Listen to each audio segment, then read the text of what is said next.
নমস্কাৰ বন্ধুসকল, আপোনালোকে চাই আছে এছামিছ অনলাইন হেল্প ইউটিউব চেনেল। বন্ধুসকল, প্ৰতিদিনৰ দৰে আজিও কেইবাটাও গুৰুত্বপূৰ্ণ খবৰ লৈ আহিছোঁ আপোনালোকৰ মাজলৈ। খুবেই এটা গুৰুত্বপূৰ্ণ ভিডিঅ', আপোনালোকে ভিডিঅ'টো শেষলৈ চাই থাকিব।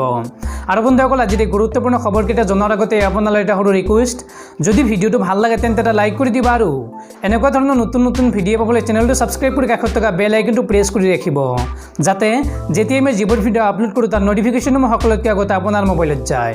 বন্ধুসকল, প্ৰথম খবৰটিয়ে হৈছে কৰোনা ভাইৰাছৰ আতংকৰ মাজতে নেপালৰ পৰা বৃহৎ সংখ্যক সেনা উভতাই আনিব ভাৰতে। কিন্তু কিয়?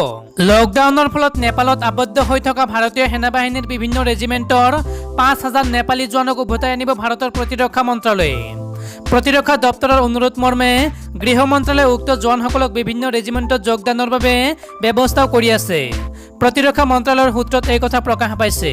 ইফালে স্বাস্থ্য মন্ত্ৰালয়ক জোৱানসকলৰ স্বাস্থ্য পৰীক্ষা কৰিবলৈ নিৰ্দেশ দিয়া বুলি জানিব পৰা গৈছে। এই ক্ষেত্ৰত সহযোগিতা কৰিব পশ্চিমবংগৰ ৰাজ্য চৰকাৰে। উল্লেখযোগ্য যে কৰোনা আতংকৰ সময়ত হঠাতে নেপালত আবদ্ধ হৈ থকা বৃহৎ সংখ্যক ভাৰতীয় জোৱানক দেশলৈ উভতাই আনিবলৈ প্ৰতিৰক্ষা মন্ত্ৰালয় তৎপৰ হোৱাৰ কথাটোৱে কূটনৈতিক মহলক আচম্বিত কৰি তুলিছে। নিৰাপত্তা সংস্থাসমূহৰ মতে নেপালী বা গোৰ্খা জোৱানসকল হৈছে পাহাৰৰ বাসিন্দা। লাডাখ সীমান্তৰ পাৰ্বত্য অঞ্চলত মোতায়েন কৰা সমভূমিৰ সেনাসকল সেই পৰিৱেশেৰে খাপ খাবলৈ প্ৰায় এমাহৰ সময় প্ৰয়োজন হয়। যিদৰে লাডাখ সীমান্তত চীনা সেনা মোতায়েন কৰিছে, তাৰ পৰিপ্ৰেক্ষিততে ভাৰতে পাৰ্বত্য পৰিৱেশত যুদ্ধ কৰা পটু সেনা জোৱান লাডাখত মোতায়েন কৰিব খুজিছে। সেয়ে লকডাউনৰ মাজতে প্ৰতিৰক্ষা মন্ত্ৰালয়ে নেপালত আবদ্ধ ৫,০০০ গোৰ্খা জোৱানক হঠাতে ভাৰতলৈ উভতাই আনিবলৈ তৎপৰ হৈ উঠা বুলি নিৰাপত্তা সংস্থাবোৰে ধাৰণা কৰিছে। ইফালে সেনাৰ সূত্ৰৰ মতে ভাৰতীয় সৈন্য বাহিনীত ৭টা গোৰ্খা ৰেজিমেণ্টত ৪০টা বেটেলিয়ন প্ৰায় ৪০,০০০ গোৰ্খা জোৱান আছে। আনহাতে অন্যান্য ৰেজিমেণ্টতো নেপালৰ বাসিন্দাই যোগদান কৰিব পাৰে।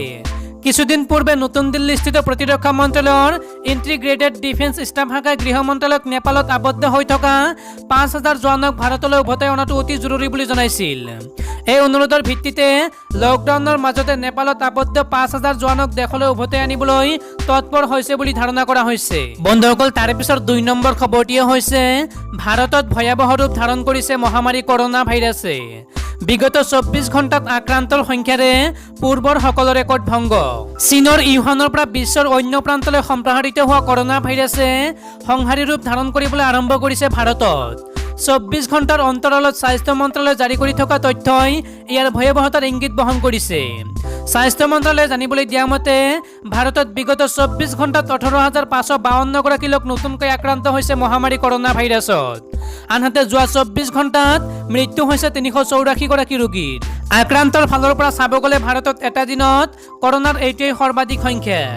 দেশত এতিয়া কৰোনা আক্ৰান্ত ৰোগীৰ সংখ্যা হৈছে ৫,০৮,৯৫৩ গৰাকী আৰু মৃত্যু হৈছে ১৫,৬৮৫ গৰাকী। উল্লেখযোগ্য যে দেশত এতিয়া ১,৯৭,৩৮৭ গৰাকী ৰোগী চিকিৎসাধীন হৈ থকাৰ বিপৰীতে ২,৯৫,৮৮১ গৰাকীৰ কৰোনা মুক্ত হৈছে। বন্ধুসকল, তাৰ পিছত ৩ নম্বৰ খবৰটিয়ে হৈছে কৰোনা ভাইৰাছৰ পৰা ৰক্ষা পোৱাৰ এয়াই লাষ্ট চান্স, ইয়াৰ পিছত আৰু সুবিধা নাপাব। এই মন্তব্য ৰাজ্যৰ মুখ্য সচিব কুমাৰ সঞ্জয় কৃষ্ণৰ। কৰোনা মহামাৰীৰ পৰা ৰক্ষা পোৱাৰ বাবে এইটোৱেই শেষ সুবিধা, ইয়াৰ পিছত আৰু সুবিধা নাপাব অসমৰ মানুহে। এনেদৰে শনিবাৰে মন্তব্য কৰিলে ৰাজ্যৰ মুখ্য সচিব কুমাৰ সঞ্জয় কৃষ্ণই।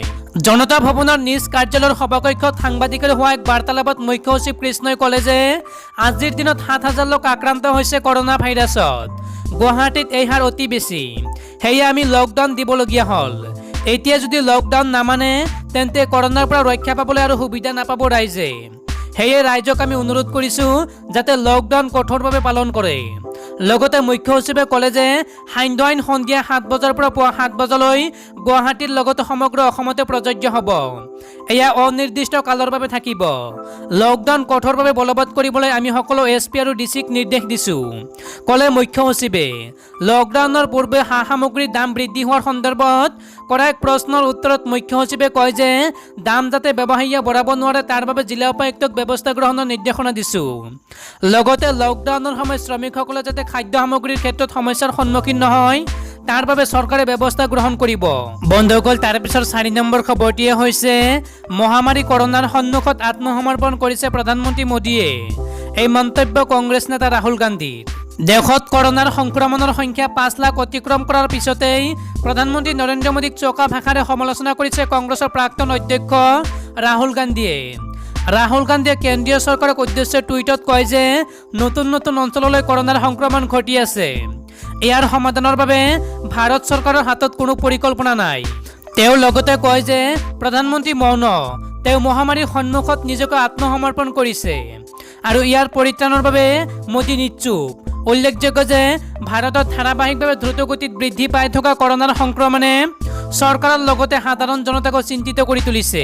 বন্ধুসকল, তাৰে পিছৰ 5 নম্বৰ খবৰটিয়ে হৈছে সন্মুখ সমৰত চীন আমেৰিকা। ট্ৰাম্প প্ৰশাসনে এছিয়াত বৃদ্ধি কৰিব মাৰ্কিন সেনাৰ মোতায়ন। পুনৰ চীনক আক্ৰমণ কৰিছে মাৰ্কিন যুক্তৰাষ্ট্ৰই। এইবাৰ চীনক বিশ্বৰ নতুন বিপদ বুলি আখ্যা দিছে আমেৰিকা যুক্তৰাষ্ট্ৰই। চীনক বিশ্বৰ নতুন বিপদ বুলি বৰ্ণনা কৰি ডনাল্ড ট্ৰাম্প প্ৰশাসনে এছিয়া মহাদেশত মাৰ্কিন সেনাৰ মোতায়েন বৃদ্ধি কৰাৰ সিদ্ধান্ত গ্ৰহণ কৰিছে। মাৰ্কিন বৈদেশিক সচিব মাইক পম্পেয়ে কয় যে ইউৰোপৰ জাৰ্মানীস্থিত মাৰ্কিন সেনাৰ প্ৰধান ঘাটিৰ পৰা সেনাবাহিনীক নি এছিয়াত মোতায়েন কৰা হ'ব। মাৰ্কিন যুক্তৰাষ্ট্ৰৰ এই তৎপৰতা দেখি চীনে ভাৰতক লক্ষ্য কৰি টিপ্পনীৰে পৰিলক্ষিত হৈছে। ভাৰতে বুজা উচিত আমেৰিকা কোনোদিন ভাৰতৰ ভাল বন্ধু হ'ব নোৱাৰে। চীনৰ চৰকাৰী মুখপত্ৰত এইদৰে কোৱা হৈছে।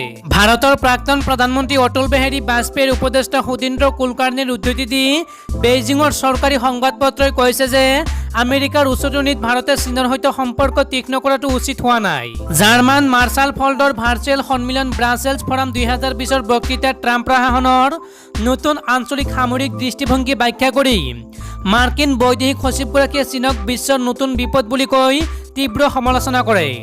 তেওঁ আৰু কয় যে এখন দেশৰ সামৰিক আগ্ৰাসনে ভাৰত, মালয়েছিয়া, ভিয়েটনাম, দক্ষিণ চীন সাগৰ, ইণ্ডোনেছিয়া আৰু ফিলিপাইনছলৈ বিপদ কঢ়িয়াই আনিছে। হয়, মই কমিউনিষ্ট চীনৰ কথাকে কৈছোঁ। বিশ্বত COVID-19 বিয়পোৱাৰ বাবেও মাৰ্কিন বৈদেশিক সচিবগৰাকীয়ে পুনৰ চীনক আক্ৰমণ কৰে। ইফালে চীনৰ পিপলছ লিবাৰেশ্যন আৰ্মীৰ প্ৰত্যাহ্বানৰ মোকাবিলা কৰিব পৰাকৈ মাৰ্কিন সামৰিক বাহিনীৰ আন্তঃগাঁথনি পুনৰ বিন্যাসৰ সিদ্ধান্ত বিবেচনা কৰা হৈছে বুলি সদৰি কৰে পম্পেয়ে। উল্লেখযোগ্য যে ইউৰোপৰ মাৰ্কিন সেনাৰ প্ৰধান ঘাটি আছে জাৰ্মানীত। তাৰ পৰাই পশ্চিম এছিয়াৰ বিভিন্ন স্থানলৈ মাৰ্কিন সেনাক প্ৰেৰণ কৰা হয়। পম্পেয়ৰ মতে জাৰ্মানীৰ প্ৰধান ঘাটিত 52,000ৰ পৰা 25,000লৈ মাৰ্কিন সেনাৰ পৰিমাণ হ্ৰাস কৰা হৈছে। এছিয়াৰ যিবোৰ অঞ্চলত কম পৰিমাণৰ মাৰ্কিন সেনা আছে সেইবোৰ অঞ্চলত তাৰ পৰা অতিৰিক্ত সেনা মোতায়েন কৰা হ'ব। উল্লেখযোগ্য যে বৈৰী ৰাষ্ট্ৰ ৰাছিয়াৰ সামৰিক শক্তিক প্ৰত্যাহ্বান জনোৱাৰ উদ্দেশ্য জাৰ্মানীত মাৰ্কিন সেনাৰ প্ৰধান ঘাটি স্থাপন কৰিছিল আমেৰিকাই। কিন্তু পম্পেয়ে স্পষ্টভাৱে কয় যে বৰ্তমান ৰাছিয়াতকৈ চীনৰ PP1 প্ৰধান শত্ৰুৰূপে মাৰ্কিন চৰকাৰে চিহ্নিত কৰিছে।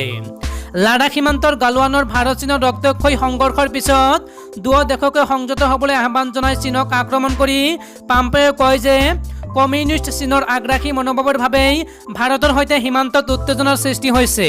বন্ধুসকল, তাৰ পিছৰ 6 নম্বৰ খবৰটিয়ে হৈছে কৰোনা ভাইৰাছৰ ভয়াৱহতাৰ মাজতে আঞ্চলিক গণমৰ্চাই তীব্ৰতৰ কৰিছে সাংগঠনিক কাৰ্যকলাপ।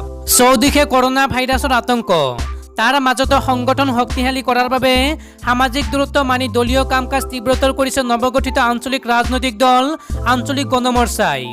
পুনৰ লকডাউনৰ প্ৰাক মুহূৰ্তত শনিবাৰে আঞ্চলিক দলটোৰ নেতৃত্বই কৃষক মুক্তি সংগ্ৰাম সমিতিৰ নেতৃত্বৰ সৈতে আলোচনাত মিলিত হয়। আগন্তুক 2021 চনৰ বিধানসভা নিৰ্বাচনলৈ হাতত যিহেতু বেছি দিন নাই, সেয়েহে নাগৰিকত্ব সংশোধনী আইন বিৰোধীসকলৰ শক্তিকেই একত্ৰিত কৰিব বিচাৰি এনেদৰে আঞ্চলিক গণমৰ্চাৰ নেতৃত্ব তীব্ৰতৰ কৰি তুলিছে সংগঠনৰ কাৰ্যকলাপ। নাগৰিকত্ব সংশোধনী আইন বলপূৰ্বকভাৱে জাপি দিয়াৰ উপৰিও ৰাজ্যৰ উন্নয়নত ব্যৰ্থ হোৱাৰ অভিযোগ তুলি আঞ্চলিক দলটোৰ নেতৃত্বই বিজেপিক প্ৰতিহত কৰাৰ বাবে ৰাজ্যৰ 126টা সমষ্টিতে প্ৰাৰ্থিত্ব প্ৰদানৰ বাবে চিন্তা চৰ্চা কৰিছে। শনিবাৰে চান্দমাৰী কৃষক মুক্তি সংগ্ৰাম সমিতিৰ মুখ্য কাৰ্যালয়লৈ গৈ আঞ্চলিক গণমৰ্চাৰ হৈ আলোচনাত মিলিত হয় ক্ৰমে সাংসদ অজিত কুমাৰ ভূঞা, লাচিত বৰদলৈ, শান্তনু বৰঠাকুৰ, মনজিত মহন্ত, মীৰা বৰঠাকুৰ, গুণ গগৈ আৰু ৰাজকুমাৰ বৈশ্যই। বন্ধুসকল, তাৰ পিছৰ 7 নম্বৰ খবৰটিয়ে হৈছে ভাৰতৰ বিৰোধিতা কৰি নেপালৰ প্ৰধানমন্ত্ৰী KP শৰ্মা অলিৰ চকী সংকটত। দলৰ ভিতৰতে তীব্ৰ সংঘাত আৰম্ভ হৈছে। নেপালৰ প্ৰধানমন্ত্ৰী KP শৰ্মা অলিয়ে এক ডাঙৰ সিদ্ধান্তৰ জৰিয়তে ভাৰত বিৰোধী স্থিতিৰ সৃষ্টি কৰিছিল। এতিয়া তেওঁ গ্ৰহণ কৰা সেই স্থিতি শক্তিশালী কৰি তুলিবলৈ চলোৱা প্ৰয়াসে এনে এক গতি লৈছে যে নিজৰ চৰকাৰখনে সংকটৰ সন্মুখীন হৈ পৰিছে। দেশখনৰ আগশাৰীৰ সংবাদ মাধ্যমত প্ৰকাশিত বাতৰি অনুসৰি প্ৰধানমন্ত্ৰী হিচাপে অলিৰ স্থিতি হলক ঢলক হৈ পৰিছে আৰু তেওঁৰ দলে এতিয়া তেওঁৰ পদ এৰাটো বিচাৰিছে। নেপাল কমিউনিষ্ট পাৰ্টি প্ৰকৃতিতে দুটা কমিউনিষ্ট দলৰ জোটবন্ধন। ইয়াৰে এটাৰ অধ্যক্ষ হৈছে পুষ্পকুমাৰ দাহাল, যাক প্ৰচণ্ড নামেৰেও জনা যায়। আনহাতে দ্বিতীয়টো দলৰ অধ্যক্ষ হৈছে কেপি শৰ্মা অলি। প্ৰচণ্ডই দুবাৰকৈ নেপালৰ প্ৰধানমন্ত্ৰী পদত অধিষ্ঠিত হৈছিল। তেওঁৰ সমৰ্থকসকলে প্ৰধানমন্ত্ৰী অলিৰ বিৰুদ্ধে দল আৰু চৰকাৰক দুৰ্বল কৰাৰ অভিযোগ উত্থাপন কৰিছে। নিজৰ পদবী ধৰি ৰখা তথা ৰাষ্ট্ৰবাদ জাহিৰ কৰাৰ বাবে অলিয়ে ভাৰতৰ বিৰুদ্ধে এক জটিল সিদ্ধান্ত গ্ৰহণ কৰে, কিন্তু ইয়াৰ ফলত ঢৌ সলনি হৈ পৰিছে। এই সপ্তাহত অলি চৰকাৰে কেইবাটাও ব্যৰ্থতাৰ সন্মুখীন হ'বলগীয়া হৈছে। সংসদত বিৰোধীয়ে উত্থাপন কৰা এক প্ৰস্তাৱত কোৱা হৈছে যে চীনে নেপালৰ 64 হেক্টৰতকৈ অধিক ভূমি বেদখল কৰিছে। নেপাল কমিউনিষ্ট পাৰ্টিৰ স্থায়ী সমিতিৰ বৈঠকত ইয়াৰে 44 জন সদস্যৰ ভিতৰত মাত্ৰ 11 জন সদস্যইহে অলিৰ পক্ষত থাকে। তদুপৰি এই বৈঠক আগলৈ চলাই নিবলৈ বিচৰা হৈছিল যদিও প্ৰধানমন্ত্ৰী অলিয়ে তাত উপস্থিত নথকাৰ সিদ্ধান্ত লয়। ইয়াৰ পূৰ্বে নেপালত থকা চীনৰ ৰাষ্ট্ৰদূতগৰাকীয়ে এনে ঘটনাত প্ৰত্যক্ষভাৱে হস্তক্ষেপ কৰে। তেওঁ সাহসীয়া দলৰ সদস্যসকলৰ সৈতে বৈঠক অনুষ্ঠিত কৰি সংঘাত দূৰ কৰাৰ লগতে চৰকাৰখন বচোৱাৰ প্ৰয়াস কৰে। প্ৰধানমন্ত্ৰী অলিয়ে দুটা পাৰ্টিৰ মাজত ওলমি ৰৈছে। তেওঁ ভাৰতক এৰি চীনক আঁকোৱালি লৈছে, কিন্তু এই পথত তেওঁ উজুতি খাবলগীয়া হৈছে। অলিয়ে চীনৰ হাতত দেশৰ ভূমি সমৰ্পণ কৰিছে। তেওঁ ভাৰতৰ সহানুভূতি হেৰুৱাইছে আৰু লগতে নিজৰ লোকৰ বিশ্বাসো হেৰুৱাবলৈ আৰম্ভ কৰিছে। আটাইতকৈ ডাঙৰ কথা, নিজৰ দলৰে সদস্যৰ সমৰ্থন হেৰুৱাই সংকটৰ সন্মুখীন হৈছে প্ৰধানমন্ত্ৰী কেপি শৰ্মা অলি।